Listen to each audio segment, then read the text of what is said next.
La praxis, c'est un mot rare mais essentiel pour comprendre ce qui fait de nous des êtres humains. Chez Aristote, la praxis désigne une action qui a sa fin en elle-même. Une action qu'on fait non pas pour produire quelque chose, mais parce qu'elle est juste, bonne ou nécessaire pour vivre pleinement. Par exemple, réfléchir, choisir avec sagesse, agir moralement.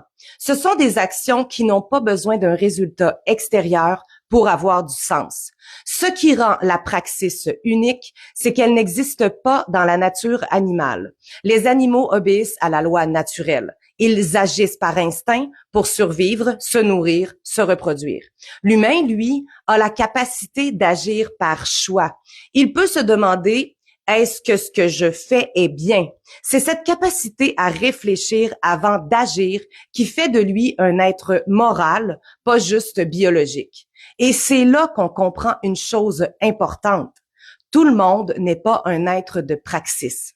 Prenons par exemple les personnes narcissiques.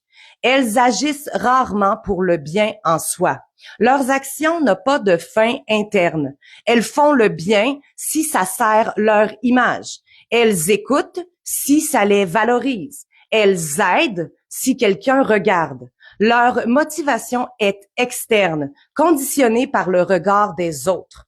Elles ne cherchent pas à être bonnes, mais à paraître bonnes. Et c'est exactement l'opposé de la praxis, qui suppose une action sincère, guidée par la conscience et non pas par l'ego. En résumé, chez Aristote, la praxis, c'est l'action juste et réfléchie. Chez Marx, c'est l'action concrète qui transforme le réel.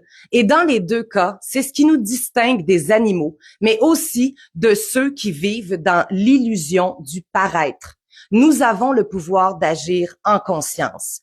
Et c'est ce pouvoir-là, celui de la praxis, qui définit la véritable humanité.